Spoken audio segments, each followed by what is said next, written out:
बेटा, ये अमल हमेशा आपने तलवार ली पकड़ मजबूत बनी चाहिए और जब काटो पकड़ रही काटो वहीं।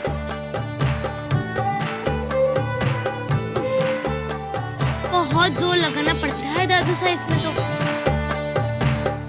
कितनी देर से चंदन की लकड़ी घिस रही हूँ पर अभी तक चंदन की लकड़ी का लेप बना ही नहीं। मेरे तो हाथों में भी दर्द होना शुरू हो गया है। बेटा यह सब तो आसान को नहीं, पर आपकी जिद की आगे कोई की नहीं चाल सके। आप ही जिद कर रहे कि दादो साहब मन ले बनानो है, मन ले बनानो है? पर दादू साहब इसे घिसने से तो अच्छा है कि हाथ से बना बनाया लेप ले आते। एक बात बताओ हमारी लाडो, जब आपने रसोई में रसोई खानो बनावे तो आपने उनको हाथ रो खानो तो पसंद नहीं आवे, आपने तो अपनी माँ के हाथ की बनाई रोटी पसंद आवे। क्यों? पता नहीं। हम बताए दादू साहब, क्योंकि वो अपने हाथ से बनाती हैं तो उसमें उनका प्यार भी मिल जाता है। हाँ बिल्कुल ठीक कही बेटा। नहीं यही प्यार और सेवा भी होया करे बेटा। जब आप अपने हाथ से लेप बनाओ, भोग बनाओ तो उन्हें उतना ही प्रेम से और भक्ति के साथ बनाओ तो उनसे ही भगवान खुश हो गए। समझ गई ना मीरा? आप तो बोले ही मत भाई साहब, आपको सिर्फ बातें करनी आती है, इतनी भी दया नहीं आती आपको कि छोटी बहन इतनी देर से पसीना बहा रही है तो लेप बनवाने में थोड़ी सी मदद भी कर दे। दादू साहब अब से ना हम एक काम करेंगे, एक दिन मैं लेप बनाऊंगी और एक दिन जनरल पैसा बनाएंगे। अरे पर हम क्यों? क्यों? मैंने कहा कि आप करोगे मतलब करोगे, बस, है ना दादू साहब?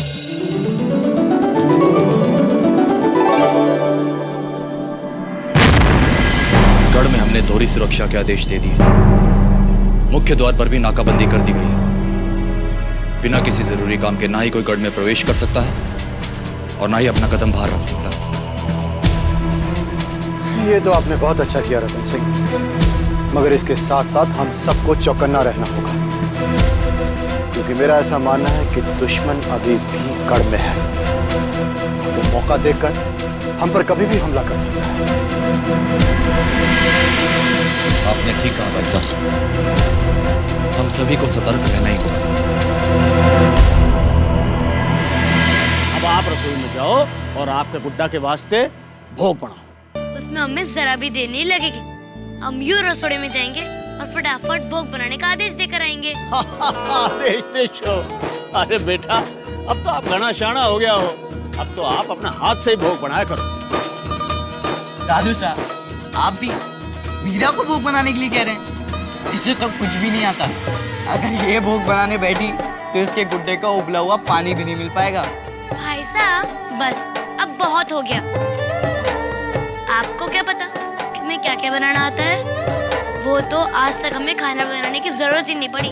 अच्छा तो ठीक है, फिर जो दादू साहब कह रहे हैं वो करो। जल्दी से रसोड़े में जाकर अपने गुड्डे के लिए भोग बना कर लो। हाँ हम भी तो देखें कि आज तुम अपने गुड्डे जी को क्या खिलाने वाली हो। हाँ हाँ देख लेना, और अगर हमारे बनाए भोग को देखकर मुंह में पानी आए तो खा भी लेना। हाँ जयमल बेटा, हमारी चिरकी अब घनी शानी हो गई है। देख जो आपने गुड्डा के वास्ते कितना बढ़िया भोग बनाशी है ना बेटा। हाँ दादू साहब हम जल्दी रसोड़े में जाके सोचते हैं। मेरा मतलब है बनाती हूँ।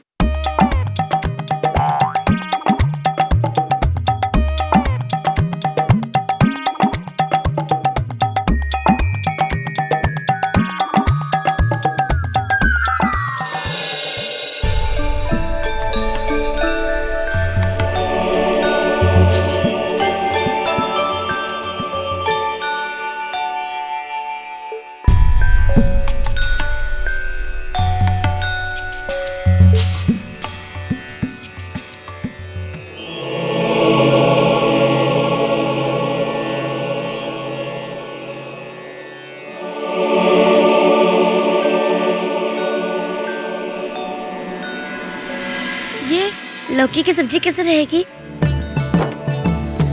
तुम्हें तो पसंद नहीं, पर हाँ तुम्हें पसंद हो तो बता दो, हम तुम्हारे लिए बना सकते हैं।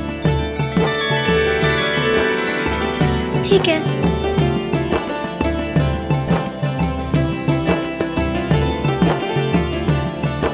ये कद्दू की सब्जी कैसे रहेगी? खाओगे तो बनाओ तुम्हारे लिए। ठीक है।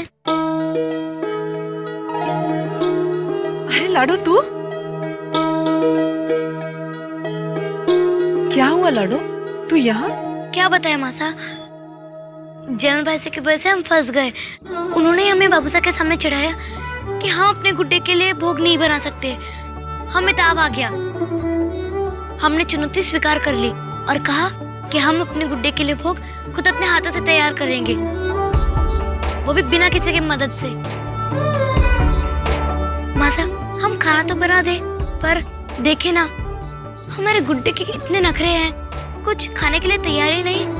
कब से मनोहार कर रहे हैं, पूछ रहे हैं कद्दू खाओगे या लौकी, पर ये बताने के लिए तैयार ही नहीं। आप ही बताइए मासा, इसमें मेरी क्या गलती है? मेरी लाडो को कुछ बनाना आया ना आया हो, बातें बनाना अच्छी तरह से आ गया। घुमा फिरा के क्यों कहती है? साफ साफ क्यों नहीं कहती कि तुझे भोजन बनाना आता ही नहीं? भाई अब खुद ने चुनौती ली है तो भोजन तो तुम्हें ही बनाना पड़ेगा। पर हाँ, हम तुम्हारी थोड़ी सी मदद कर देंगे। मासा, यही तो परेशानी है, हमें भोजन बिना किसी की मदद से ही बनाना है। हम तुम्हारी मदद कर रहे हैं, ये बात बस हम दोनों के बीच में रहेगी। किसी और को भला हम क्यों बताएंगे? और फिर हम अपनी लाडो को इतनी आसान चीज बनाने के बारे में बताएंगे कि वो तो तुम खुद ही बना लोगी। हमें तो कुछ करना ही नहीं पड़ेगा। मासा, पक्का ना? आप किसी को कुछ नहीं बताओगी ना?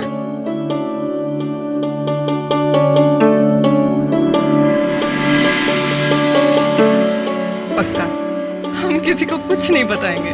मासा, तो जल्दी से बताइए, हम क्या बनाएं? दूध। दूध? पर मासा, वो तो बना बनाया होता है। तुम बिल्कुल सही कह रही हो, पर जब तुम दूध पीती हो तो कैसा होता है? उसमें तो ढेर सारे बादाम, काजू और पिस्ते होते हैं ना। और हाँ, उससे तो आप खूब देर तक उबालती है ना। बस तुम्हें वही करना है, दूध को चौके पर देर तक उबालना और फिर उसमें थोड़े से मेवे डाल देना, फिर हो गया ना दूध का भोग तैयार। ठीक है, पर मासा, हम इसमें और 2 चीज डालेंगे, केसर और इलायची। फिर ये तो बिल्कुल हमारे हाथों से बना हुआ भोग होगा ना। एक और चीज बताओ। हाँ मासा, जल्दी बताइए ना, ऐसी ही एक और चीज जिसे हम अपने हाथों से बना सके। रुक, अभी आते हैं।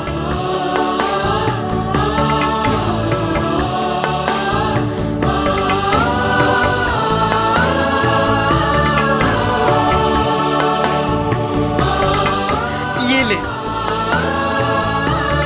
ये तो माखन है, हम इसका क्या करेंगे? बेटा, ये तेरे गुड्डे का बड़ा पसंदीदा भोग है। पता है, ये इसे चुरा चुरा के खाते थे, और अब जब मेरी लाडो अपने हाथों से इसका भोग रखेगी तो खाना बड़ी खुशी से स्वीकारेंगे बेटा। वाह मासा, अब हम जनरल भाई को दिखाई देंगे कि हम एक नहीं 2-2 भोग बना सकते हैं अपने गुड्डे के लिए। पर मासा, हम भी माखन में और कुछ डाल सकते हैं ना, जिससे ये हमारे हाथों से बना भोग बन जाए। हाँ, क्यों नहीं? तो ऐसा कर, इसमें ना थोड़ी सी मिश्री डाल दे, फिर ये माखन मिश्री का भोग तेरे हाथों से बना हुआ हो जाएगा।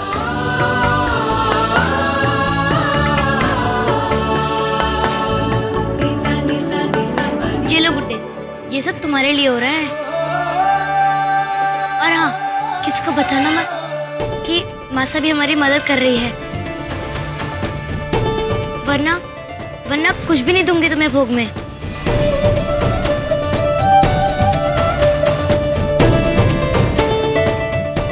मासा, एक काम करते हैं, मैं माखन में मिश्री मिलाती हूँ और आप दूध में डालने के लिए बादाम, केसर और सब तैयार कर दीजिए। क्यों? मेवे काटना भी नहीं आता इसलिए?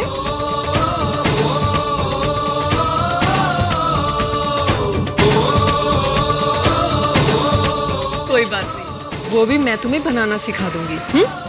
पर याद रखना, ये आज पहली बार है, आगे से रोज भोग तुम्हें ही बनाना है। मैं कोई मदद नहीं करूंगी, इसलिए आज अच्छी तरह से सीख लेना, ठीक है?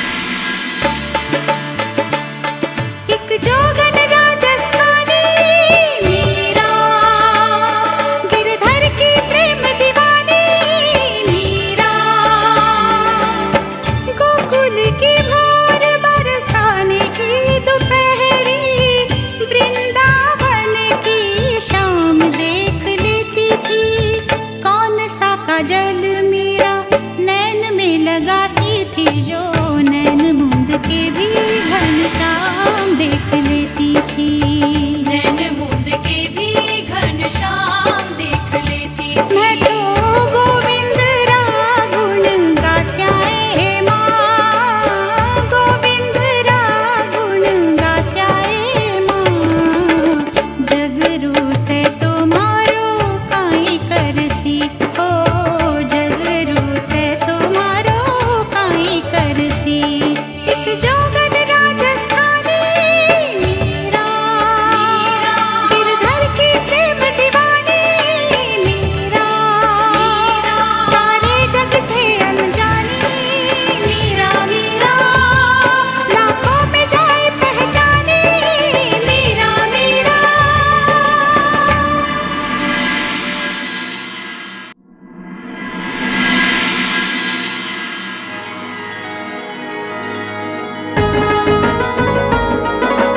ये सब हाँ, ये सब हमने खुद बनाया है, किसी की भी मदद नहीं ली हमने, नासा की भी नहीं। ये सब हमने अपने हाथों से तैयार किया है।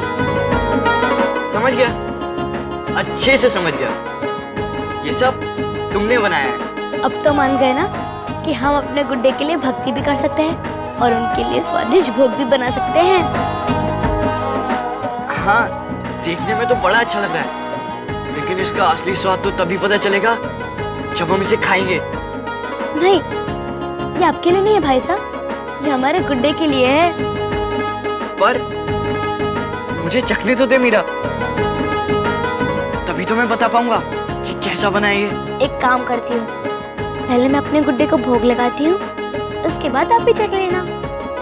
ठीक है, तो जल्दी से जाकर अपने गुड्डे को भोग लगाओ, उसे भी तो भूख लगी होगी। जा जा, जल्दी जा।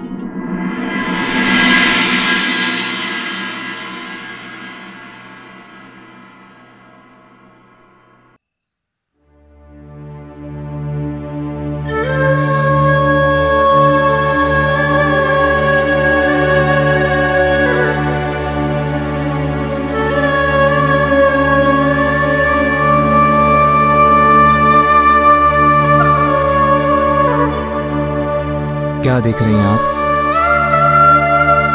चौदहवीं के चांद को देख रहे हैं। कितना सुंदर लग रहा है ना? ये चांद तो महीने में सिर्फ एक बार दिखता है, लेकिन हमारा चांद यानी कि आप हमें रोज दिखती हैं।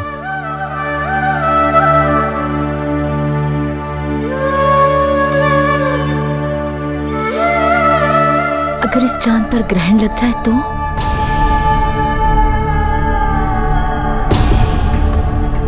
आप ऐसा क्यों कह रही हैं? बस ऐसे ही ख्याल आ गया था। क्या है ना कुंवर सा, समय का कभी भी कोई भरोसा नहीं। अब हमें लीजिए, कभी सपने में भी नहीं सोचा था कि हम लोग खिड़की छोड़कर जाएंगे, पर जाना पड़ रहा है। माना खुशी से जा रहे हैं, पर बताइए ना, अगर आपके इस चांद पर ग्रहण लग गया तो आप क्या करेंगे?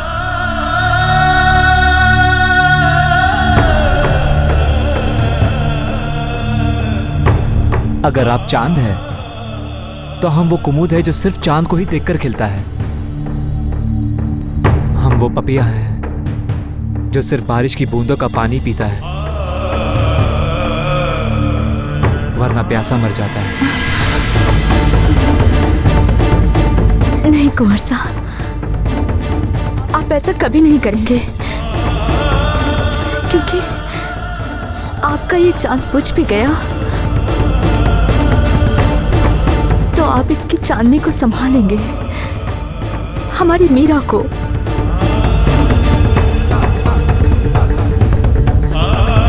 वचन दीजिए। आप ऐसी बातें क्यों कर रही हैं? किसी ने आपको कुछ कहा क्या? आपकी रानी सा को भला कोई कुछ कह सकता है क्या? वचन दीजिए ना।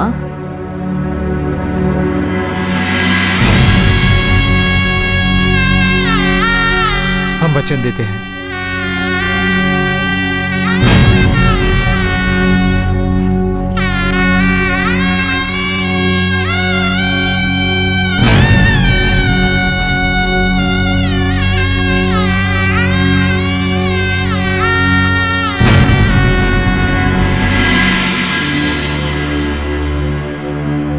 मासा, बाबू सा, आप हमेशा क्या बातें करते रहते हैं? इतनी रात हो गई है, सोए नहीं आप?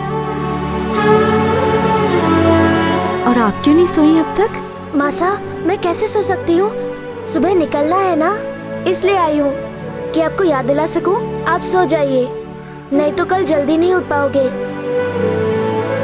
मैं भी जाकर अपने गुड्डे को भी सुला देती हूँ। ठीक है बेटा।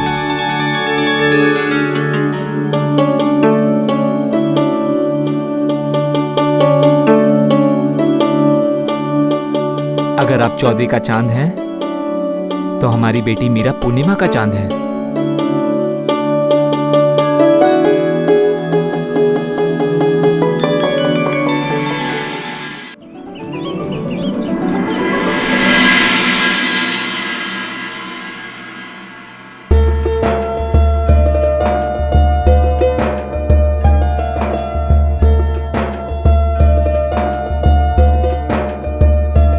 मासा, आपका सामान तैयार हो गया? हाँ, तेरा सामान बन गया? मेरा भी बन गया और मेरे गुड्डे का भी। चल मीरा, एक बार जाने से पहले इस महल से विदा ले ले।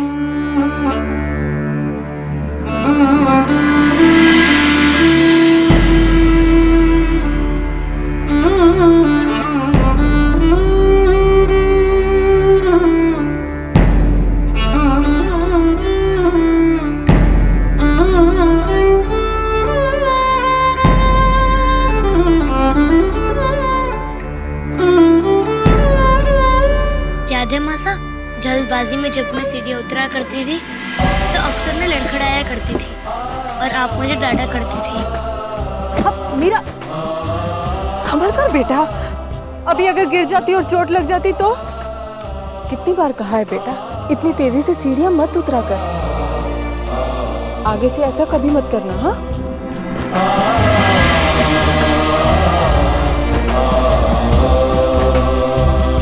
और मासा, बचपन में ये मेरे खेलने का कमरा था ना, और कई बार मैं खेलते खेलते यहीं सो जाती थी। मेरी नींद ना टूटे इसलिए आप मुझे उठाती नहीं थी, फिर आप भी मेरे साथ यहीं सोते थे। लो, सब जगह देख लिया इसे, और ये तो खेलते खेलते यहीं सोई पड़ी है। चलिए इसे उठाकर इसके कक्ष में ले चलते हैं। नहीं नहीं, इसकी नींद खुल जाएगी। कंवर साहब, एक काम करते हैं, आज हम दोनों भी यहीं सो जाते हैं।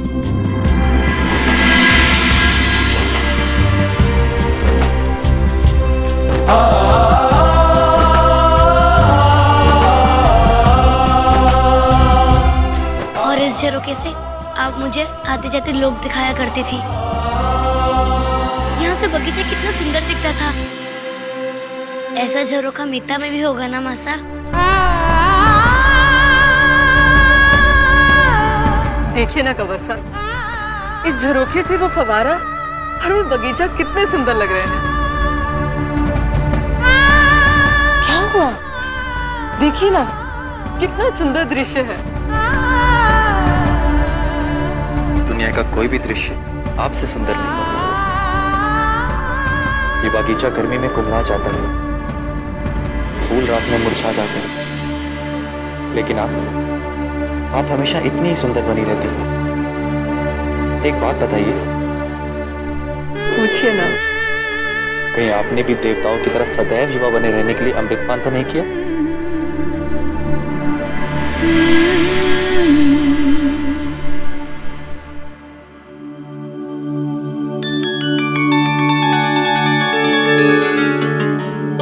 अच्छा हो मासा कि आप यहाँ आ गए, नहीं तो मेरे राजन तो यहीं रह जाते।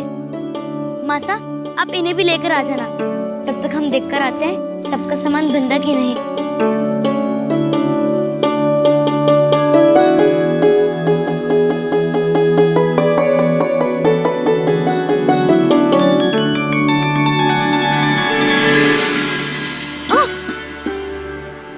एक बात कहें वीर कुंवरी, आपके साथ जब भी हम इस फव्वारे के पास बैठते हैं मन शांत हो जाता है, तो आपकी सारी चिंताएं छू हो जाती हैं। वो इसलिए क्योंकि कहते हैं कि पानी में अगर पैर डालो तो वो हमारा दुख खींच लेता है। हम पानी की बात नहीं, हम आपके साथ की बात कर रहे हैं।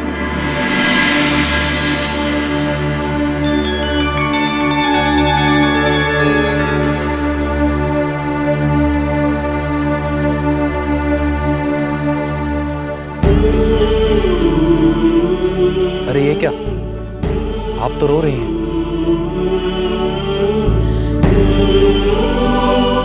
खुड़की से जाने का दुख सता रहा है। देखिए, हमने आपको पहले ही कहा था। खैर, हम अभी बाबूसा से कहते हैं कि हम मिटता नहीं जाएंगे। नहीं नहीं, ऐसी कोई बात नहीं है। बस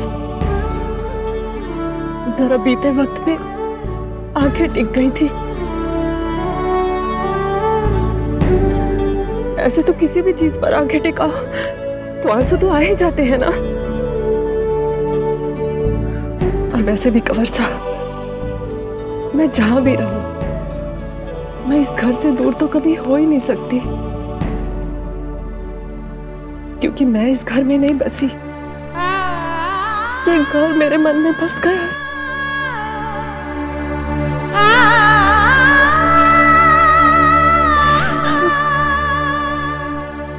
ये घर मेरे मन में बस गया है।